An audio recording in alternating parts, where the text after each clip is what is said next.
द्वारा सवाई माधोपुर पहुंचा। परिवार रणथंभौर स्थित होटल शेरबाग में ठहरा हुआ है। बताया जा रहा है कि उनका 3 से 4 दिन तक रणथंभौर में रुकने का कार्यक्रम है।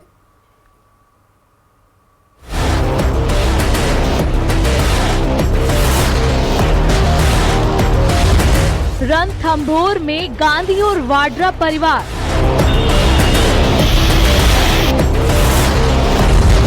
तीन से 4 दिन तक रहने का कार्यक्रम।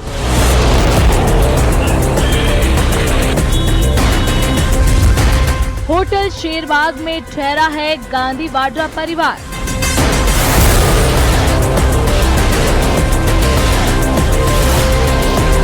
रेहान वाड्रा और अवीवा बेग की सगाई की खबरों के बीच गांधी और वाड्रा परिवार सवाई माधोपुर के रणथंभौर पहुंचे हैं, जहां वो नए साल का जश्न मनाएंगे। परिवार का रणथंभौर नेशनल पार्क में भ्रमण करने का भी कार्यक्रम है।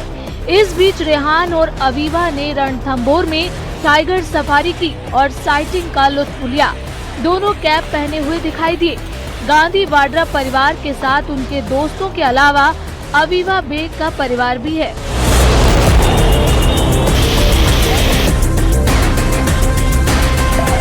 ये दौरा पूरी तरह निजी बताया जा रहा है।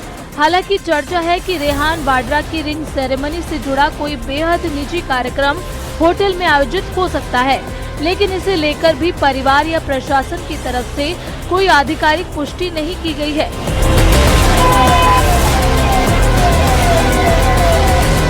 गौरतलब है कि गांधी वाड्रा परिवार का रणथंभौर से पुराना जुड़ाव रहा है। प्रियंका गांधी वाड्रा अपने परिवार के साथ साल में कई बार रणथंभौर आती रहती हैं और राहुल गांधी और सोनिया गांधी यहाँ पहले भी घूमने आ चुके हैं।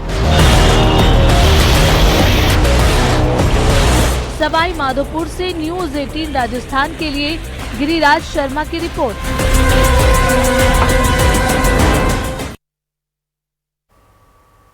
बूंदी जिले के हिंडौली में असामाजिक तत्वों ने सांप्रदायिक सौहार्द बिगाड़ने की कोशिश की।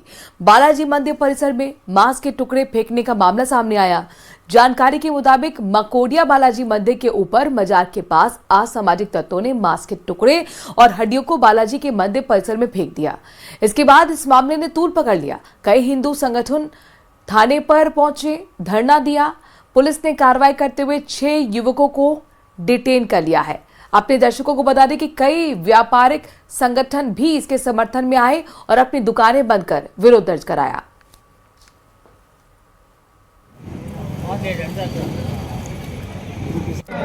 बड़ी शक्ति के साथ बड़ी जिम्मेदारी भी आती है, लेकिन कुछ लोग इस बात से इत्तेफाक नहीं रखते।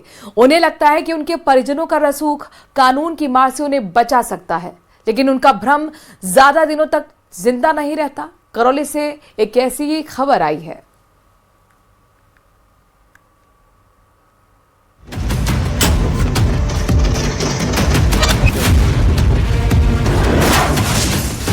पुलिस ने की सॉलिड तैयारी।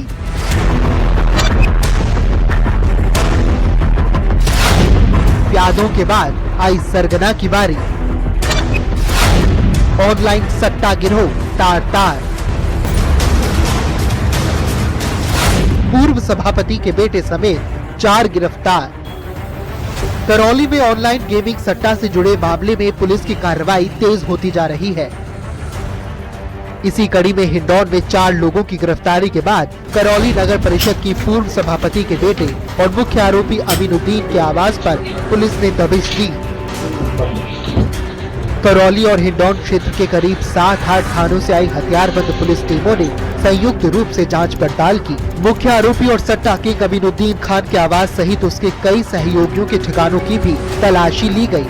पुलिस ने अमीनुद्दीन खान के 2 आवासों से महत्वपूर्ण कागजात, सीसीटीवी की डीवीआर समेत अन्य सामग्री जब्त की है। 26 तारीख की शाम को हिंडौन सिटी कोतवाली में जुए सट्टे की एक बड़ी कार्रवाई हुई थी, जिसमें मुलजिमों से पूछताछ के आधार पर जो पहले पूर्व चेयरमैन रही हैं रशीदा खातून जी, उनके बेटे अमीनुद्दीन को गिरफ्तार किया गया था और उनकी निशादेही पर और उनके जो पूछताछ जो तथ्य सामने आए, इसी कारण से आज इनके जो 2 आरोपी माने जा रहे हैं, इसमें एक गिरफ्तार हो चुके हैं अमीनुद्दीन और दूसरा है राशिद है। उसके दोनों के घरों की तलाशी ली गई है। आपको बताते चलें कि 26 दिसंबर को सीओ हिंडौन सिटी और थाना हिंडौन सिटी की टीमों ने 3 दूसरे आरोपियों को गिरफ्तार किया था। उनसे पूछताछ के बाद अमीनुद्दीन का नंबर आया। पुलिस अधीक्षक लोकेश सोनवाल ने बताया कि अवैध जुआ सट्टा और संगठित अपराध के खिलाफ पुलिस की कार्रवाई आगे भी जारी रहेगी। पुलिस ने काफी मात्रा में कागजात और कई संदिग्ध वस्तुएं भी जब्त करने की बात सामने आई है। हालांकि पुलिस ने अभी मामले का खुलासा नहीं किया। यह गौरतलब है कि बीएसटी टीम और हिंडौन पुलिस द्वारा ऑनलाइन गेमिंग के मामले में पहले 3 लोगों को गिरफ्तार किया गया था और आरोपियों से पूछताछ के बाद ही पुलिस ने करौली की सभापति रही रशीदा खातून के पुत्र अमीनुद्दीन खान को गिरफ्तार किया था। धर्मेंद्र शर्मा, न्यूज़ 18 राजस्थान, करौली। हनुमानगढ़ में आईजीएनपी की जल परामर्शदात्री समिति की बैठक में हंगामा हो गया, जिसके बाद बैठक बीच में छोड़कर विधायक धरने पर बैठ गए और आईजीएनपी में 4 में से 2 समूह में पानी चलाने की मांग करने लगे। रायसिंह नगर विधायक सोहन नायक, पीलीबंगा विधायक विनोद गोटवाल, अनूपगढ़ विधायक शिमला नायक और कांग्रेस के जिला अध्यक्ष मनीष ने पानी की मांग की। कहा कि 2 समूह में पानी नहीं मिलने पर किसान बर्बाद हो जाएंगे, जबकि सिंचाई विभाग के मुख्य अभियंता ने कहा कि डैम में इतना पानी ही नहीं है। दिसंबर होने के बाद 1365 फुट पानी और आपको क्या कहा है? पेपर लीक मामले में ईडी की पूछताछ में बाबूलाल कटारे ने कई खुलासे किए। इसमें डूंगरपुर जिले के पूर्व अध्यक्ष दिनेश खोड़िया से आरपीएससी मेंबर बनाने के लिए हुई सौदेबाजी का मामला सामने आया, तो अब दिनेश खोड़िया ने इस मामले को लेकर सफाई दे दी। खोड़िया ने कहा कि बाबूलाल कटारे से मेरा कोई लेना देना नहीं है और ना ही उन्होंने बाबूलाल कटारा के लिए आरपीएससी मेंबर बनाने के लिए कोई सिफारिश की थी। साथ ही उन्होंने अपनी ही पार्टी के कुछ नेताओं पर उनकी छवि बिगाड़ने के लिए षड्यंत्र रचने के आरोप लगाए।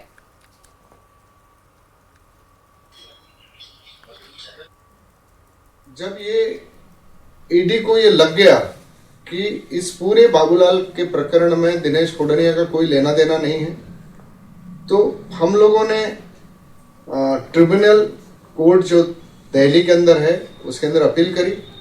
उस अपील में ईडी डिपार्टमेंट ने भी ये माना कि बाबूलाल कटारा को या पेपर लीक मामले में दिनेश खोड़िया का कहीं से कहीं तक लेना देना नहीं है। उसका जवाब वहाँ पेश किया गया। उस आधार पर अभी ट्रिब्यूनल कोर्ट ने भारत सरकार की उसने मुझे निर्दोष साबित किया। बीजेपी प्रदेश कार्यालय में आयोजित कार्यकर्ता सुनवाई में खाद्य मंत्री सुमित गोदारा और राजस्व मंत्री हेमंत मीणा ने प्रदेश भर से आए कार्यकर्ताओं की समस्याएं सुनी। सुनवाई के दौरान संगठनात्मक, प्रशासनिक और जन समस्याओं से जुड़े मुद्दे सामने आए, जिन पर मंत्रियों ने गंभीरता से चर्चा कर संबंधित अधिकारी को त्वरित समाधान के निर्देश दिए। मंत्री सुमित गोदारा ने बताया कि प्रदेश में अब तक करीब 80 लाख लोगों ने स्वेच्छा से खाद्य सुरक्षा योजना का लाभ छोड़ा है, जबकि 72 लाख नए जरूरतमंद लोगों को योजना से जोड़ा गया है। तो वहीं राजस्व मंत्री हेमंत मीणा ने बताया कि कार्यकर्ता सुनवाई के दौरान कुल 58 मामले सामने आए हैं, जिनका मौके पर निस्तारण कर दिया गया है। जन सुनवाई की जो है उसमें छोटे से छोटे कार्यकर्ता को जन सुनवाई के माध्यम से पूरा सम्मान के साथ साथ उसके काम हो, इस भावना के माध्यम से प्रदेश कार्यालय में ये जन सुनवाई रखी गई है और इसमें कुल मिलाकर 58 प्रकरण जन सुनवाई के आज आए और उनका मौके पर निस्तारण करने का काम माननीय मंत्री महोदय के माध्यम से किया गया है और संगठन के माध्यम से महामंत्री जी मिथिलेश जी गौतम और सभी संगठन के पदाधिकारी इसमें मौजूद रहे। 13 से 18 कार्यकर्ता के रूप में जब चुनाव हारा हुआ था तब हम भी कार्यालय में आते थे और ग्रामवासियों के साथ आते थे, क्षेत्रवासियों के साथ आते थे और काम कराते थे और बहुत लाभ मिलता है। और जैसे आपने कहा कि कार्यकर्ताओं की सुनाई के लिए यहाँ क्यों आना पड़े, कुछ काम ऐसे होते हैं जो आपको जयपुर के माध्यम से ही होते हैं विकास कार्य, उसका जब हम पार्टी कार्यालय का पूरा उपयोग करते हैं तो क्षेत्र में विकास होते हैं, तेज गति से काम होते हैं और जो कार्यकर्ता आता है उसको लगता है कि हाँ मैं प्रदेश कार्यालय गया, वहाँ मेरे माननीय मंत्रियों द्वारा जन सुनवाई की गई और ना सिर्फ जन सुनवाई की गई, जब वो काम पूरा होता है तो उससे बड़ा गौरवान्वित महसूस होता है और वो लगातार कार्यालय आता रहता है कि हाँ कार्यालय जाने से काम होते हैं और हर जगह होते हैं काम। रेल मंत्रालय ने देश के 17 रेलवे जोन से 48 ऐसे रेलवे स्टेशन का चयन किया है जिन्हें विश्व स्तरीय स्तर पर तैयार किया जाएगा। ये रेलवे स्टेशन यूरोप की तर्ज पर बेहद सुविधाजनक बनाए जाएंगे। 48 रेलवे स्टेशन में राजस्थान के 2 रेलवे स्टेशन को भी जोड़ा गया है।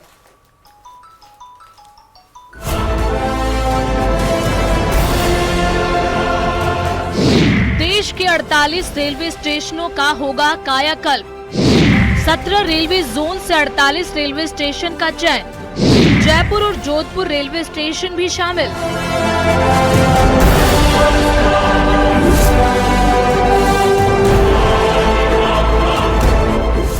भारतीय रेलवे पिछले 10 साल से ऐतिहासिक बदलावों से गुजर रहा है। छोटे रेलवे स्टेशनों को बड़ा बनाया जा रहा है और बड़े रेलवे स्टेशनों को विश्व स्तरीय बनाया जा रहा है। अब रेल मंत्रालय ने देश के 17 रेलवे जोन से 48 रेलवे स्टेशनों का चयन किया है, जिनकी वर्तमान क्षमता को दोगुना किया जाएगा। राजस्थान से जयपुर और जोधपुर रेलवे स्टेशन को इस सूची में शामिल किया गया है। देश के प्रमुख 48 शहरों को कैपेसिटी जो है उसको डबल करने का प्लान किया गया है और इसमें राजस्थान के 2 शहर जयपुर और जोधपुर को भी शामिल किया गया है। इन दोनों जगहों पर जो अभी वर्तमान की जो स्थिति है और वर्तमान में जो हैंडलिंग कैपेसिटी है इसको डबल करने का प्लान है और इन सारे में जो है हम शॉर्ट टर्म, मीडियम टर्म और लॉन्ग टर्म मेजर के साथ काम करने वाले हैं। राजस्थान के 77 रेलवे स्टेशनों पर पहले ही अमृत भारत स्टेशन योजना के तहत बदलाव का काम चल रहा है, जिसमें जयपुर और जोधपुर पहले से ही शामिल हैं। लेकिन अब जयपुर और जोधपुर को और बड़ा बनाने की योजना में भी शामिल कर लिया गया है। इस बदलाव के तहत मौजूदा टर्मिनलों को अतिरिक्त प्लेटफॉर्म मिलेंगे, स्टेबलिंग लाइन, पिट लाइन और पर्याप्त शंटिंग सुविधा मिलेगी। आसपास नए टर्मिनलों की पहचान की जाएगी। नए टर्मिनल को विकसित किया जाएगा। रख रखाव सुविधाएं, जिनमें मेगा कोचिंग कॉम्प्लेक्स शामिल है। सिग्नलिंग, उन्नयन और मल्टी ट्रैकिंग से क्षमता में इजाफा किया जाएगा। जो प्रमुख बिंदु हैं दोनों शहरों और दोनों स्टेशनों के विस्तार में, वो सबसे बड़ी बात है कि मेगा कोचिंग टर्मिनल का निर्माण करना, अतिरिक्त प्लेटफॉर्म, अतिरिक्त मल्टी ट्रैकिंग का निर्माण करना और साथ ही साथ नए अनुरक्षण सुविधा का विस्तार करना। ये सारी चीज़ों को जो है क्रमवार चरणबद्ध तरीके से किया जाएगा ताकि वर्तमान की जो हैंडलिंग कैपेसिटी है ट्रेनों को और पैसेंजर हैंडलिंग करने की, इसको हम डबल कर सकें और इसी क्रम में इन दोनों स्टेशनों का चयन किया गया है। उम्मीद की जा रही है कि पर्यटन के आंकड़ों को देखते हुए जयपुर और जोधपुर रेलवे स्टेशन विकास के नए आयाम गढ़ेगा। चूँकि दोनों शहर ऐतिहासिक हैं और आकार में बड़े हैं, लिहाजा इन रेलवे स्टेशनों का विकास पूरे प्रदेश को गति देगा। जयपुर से न्यूज़ 18 राजस्थान के लिए आसिफ खान की रिपोर्ट।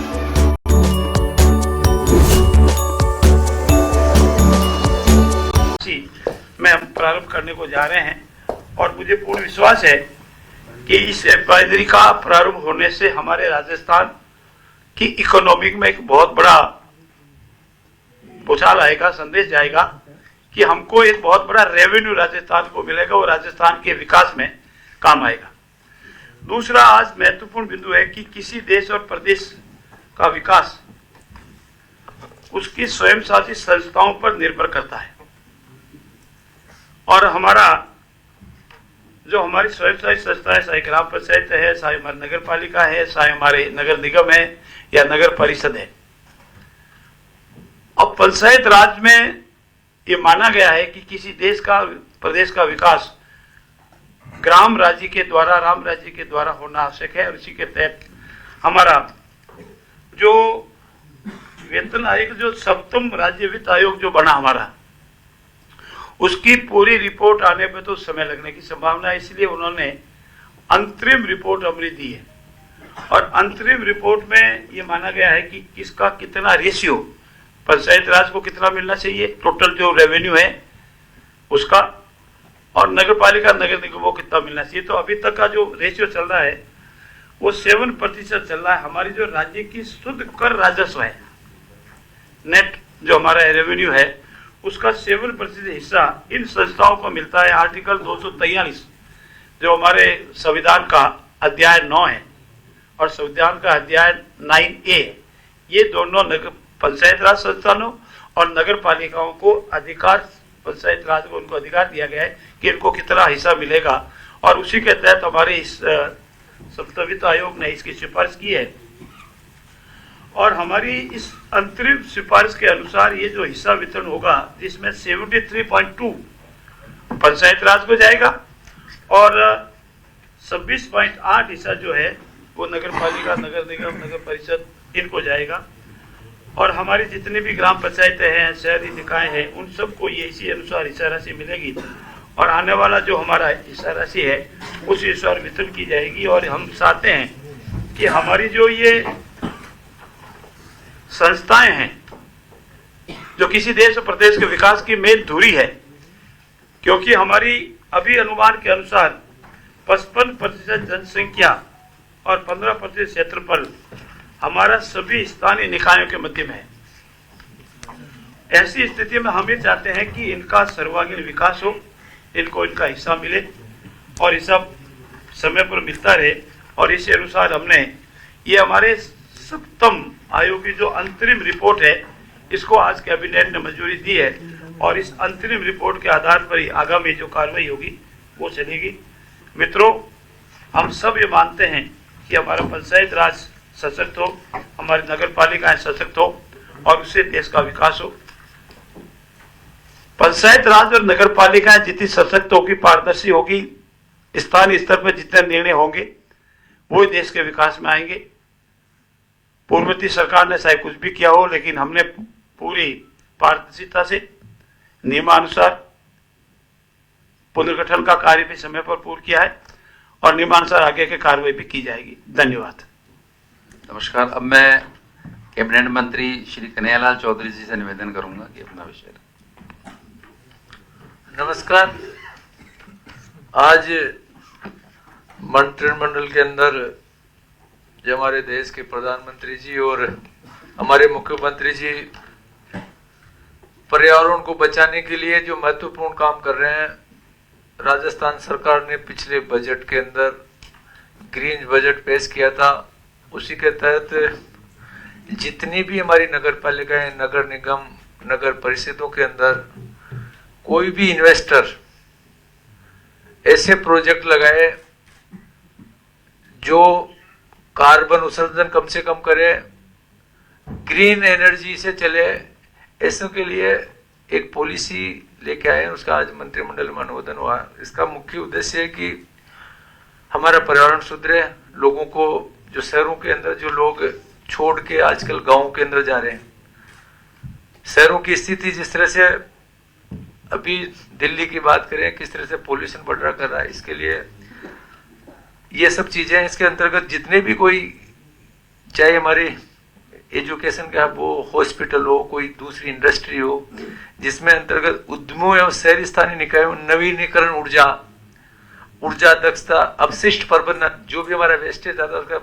प्रबंधन वो करे, जल संरक्षण का कोई ऐसे काम करे, वायु प्रदूषण को नियंत्रण करे, sustainable building infrastructure, sustainable agriculture को ऐसा उसके अंदर हो, पर्यावरण अनुकूल क्षेत्रों में कार्य प्रेरित करने के लिए किया जाएगा। ऐसे संस्थानों के लिए आज मंत्रिमंडल के अंदर जिस तरह से हमारे रिप्स 2024 के अंतर्गत जो ग्रीन इंसेंटिव देते हैं, उसी के तहत अतिरिक्त उनके पर्यावरण संबंधी योगदान के लिए ग्रीन क्रेडिट वाउचर जारी किए जाएंगे। इससे ग्रीन वाउचर 1 करोड़ रुपए तक के हरित निवेश पर 5%, 10 करोड़ रुपए से अधिक के निवेश पर 10% या मैक्सिमम 2.5 करोड़ रुपए के उसको मूल्य के होंगे। इससे आने वाले समय के अंदर जो पोल्यूशन पे कंट्रोल होगा, एक मुख्य काम आज हमारी इसमें लिया। इसके साथ साथ ऐसी सेवाएं हैं जिनके अंदर कई त्रुटियां थी, जिसके अंदर आज मंत्रिमंडल के अंदर लिया गया। राजस्थान राजस्व लेखा सेवा नियम 2025, इसमें राजस्थान राजस्व का लेखा सेवा नियम 2025 के प्रारूप को आज मंत्रिमंडल द्वारा जो मंजूरी दी गई, इसमें राजस्थान सेवा अधीनस्थ सेवा संवर्ग के पुनर्गठन के उपरांत सेवा नियम बनाया जाना आवश्यकता। नवीन सेवा नियम के लागू होने से राजस्व लेखा संवर्ग के तहसील राजस्व लेखाकार के पद पर भर्ती होने वाले कार्मिकों को राजस्व सेवा लेखा अधिकारी ग्रेड 2, सहायक राजस्व लेखा अधिकारी ग्रेड 1 के अधीनस्थ सेवा के पदों एवं राजस्व लेखाधिकारी के पद पर राज्य सेवा में पदोन्नति के समुचित अवसर, अनुभव एवं पात्रता अनुसार क्रमबद्ध रूप से प्राप्त हो सकेंगे।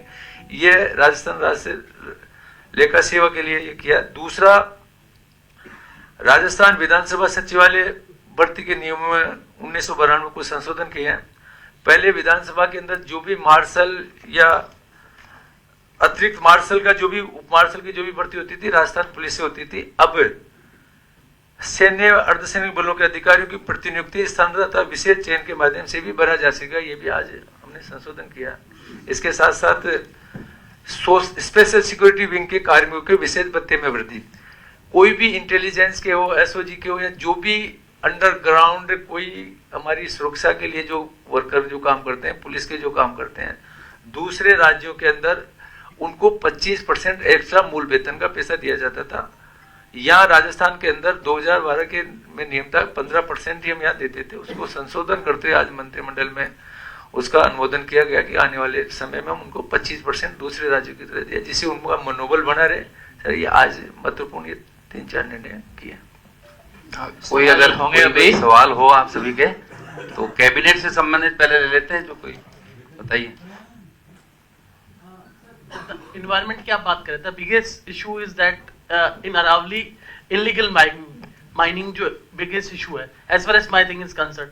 सो is there any planning to do कार्रवाई करने का अगेंस्ट, आप कार्रवाई करना चाहते हैं कुछ ऐसा, कुछ इलीगल माइनिंग? साथ ही 2 विषय है आपके प्रश्न के अरावली को लेकर के। पहला तो यह है कि मामला माननीय सर्वोच्च न्यायालय में सब जुडिस है।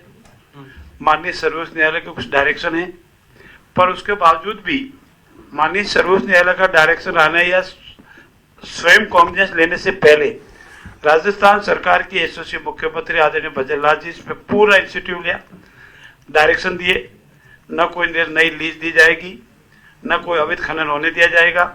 और इसके लिए आपने आपके समाचार प्रिंट मीडिया के मार्फत आपने पढ़ा भी होगा, इतने सभी जिला जो इससे संबंधित है जिला कलेक्टर को डायरेक्शन दिए गए, जो छोटे बॉडी को अवैध गतिविधियां करती है कल उनको पकड़ा है।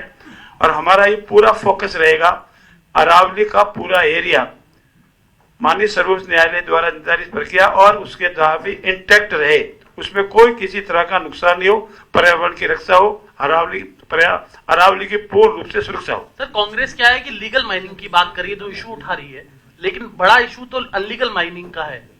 जो राजस्थान की सरकार मित्र, राजस्थान की सरकार किसी को भी किसी भी तरीके से कितना भी बड़ा हो इलीगल माइनिंग नहीं करने देगी। कांग्रेस के राज में कितना इलीगल माइनिंग होता था, और कांग्रेस के राज में ये जो डिफाइन जो डेफिनेशन दी गई वो कांग्रेस के राज में दी गई है। कांग्रेस के राज में सुप्रीम कोर्ट में एफिडेविट दिया, हम उस पर नहीं जाते। हम ये कहते हैं अरावली को हमको इंटैक्ट करना है, अरावली को सुरक्षित रखना है, पर्यावरण को सुरक्षित रखना है। और कोई ये पटेल साहब, सचिन जी, 15 साल से पुराने वाहन जो हैं वो सड़कों से हटाए जाएंगे, उनका स्क्रैपिंग होगी। तो अभी जो 15 साल से पुराने वाहन है उनको रिन्यू किया जाता है, तो क्या वो नियम हट गया? बिल्कुल अब स्क्रैपिंग जो दे रहा है उसको हम प्रोत्साहन भी दे रहे हैं कि अगर कोई व्यक्ति नया वाहन खरीदे तो उसको अधिकतम 1 लाख रुपए तक की हम उसको छूट दे रहे हैं। इसको बढ़ावा देने के लिए अभी ये पॉलिसी लाई है स्क्रैपिंग की, और जो स्क्रैपिंग लगा रहा है उसको भी हम डीएलसी में भी छूट देकर और उसको ज़्यादा से ज़्यादा प्रोत्साहन करें, ताकि जितना भी हमारा खराब वाहन प्रदूषण करते हैं या वो वाहन चलने में उनके अनफिट है, इसके लिए इसको बढ़ावा देने के लिए किया जा रहा है। एक प्रश्न मेरा यह है कि अभी आपने कहा कि 70% जो है हिस्सा उसमें कंपनी का है, 26% राजस्थान सरकार का है, तो बाकी का 4% किसके पास है? इक्विटी शेयर है। इक्विटी शेयर है, अच्छा। तो 4% किसके पास रहेगा? इक्विटी कंपनी के पास रहेगा, कंपनी रहेगा। हमारा जो है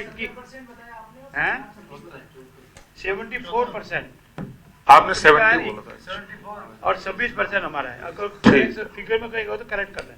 ठीक है सर, ये जो आपने वाहन के बारे में बताया, प्लस 26, 74 एसपीसीएल और 26 गवर्नमेंट ऑफ राजस्थान। मैंने 70 बोले, कोई बात को करेक्ट करना। हाँ, और कोई? सर एक ये था, थानों में जो पुराने वाहन पड़े, कबाड़ जो पड़ा है थानों के अंदर जब्त किए हुए वाहन, उनका क्या होगा? उनकी भी स्क्रैपिंग होगी या उनको कोई अलग से पॉलिसी उनकी होगी? एक मिनट देखिए, जो सीज वाहन होता है प्लीज, उसका disposal according to courts order होता है। वो सीजन होने के बाद उसकी जो कस्टडी होती है वो कोर्ट के पास होती है, पर उसमें हमारे रूल्स है, उसी के अनुसार जो भी डिस्पोजल होता है वो गवर्नमेंट नहीं कर सकती, क्योंकि that is in under custody of a court. Bairwa ji, आपने जो वाहन का स्क्रैपिंग के लिए जो 1 मिनट प्लीज, आप जो वाहन के लिए कह रहे हैं, तो आप प्रोत्साहन दे रहे हैं कि जो ओल्ड व्हीकल्स है, जो पोल्यूटिंग व्हीकल्स है, उनको रोड से हटा दें। कुछ प्लान है कब तक ये होगा कि जो 15 साल के पुराने वाहन हैं वो किस फेज में हटाए जाएंगे, क्योंकि ये दिल्ली में लागू है लेकिन राजस्थान में नहीं। तो स्क्रैपिंग नीति समेत एआई को लेकर यहां पर बड़ी ब्रीफिंग में जानकारी दे रहे हैं कि किस तरह के कैबिनेट के फैसले लिए गए। बहरहाल खबरों में आगे बढ़ते हैं। जयपुर से एक ब्रेकिंग न्यूज बताते हैं। एसओजी से जुड़ी हुई बड़ी खबर है। एसओजी ने 25,000 के इनामी को गिरफ्तार कर लिया है। परीक्षा में नकल करने वाला आरोपी गिरफ्तार हुआ है। ब्लूटूथ के जरिए आरोपी ने नकल की थी। एसओजी के शिकंजे में जितेंद्र कुमार आ गया है। राजस्थान हाईकोर्ट की लिपिक श्रेणी की परीक्षा में उसने नकल की थी।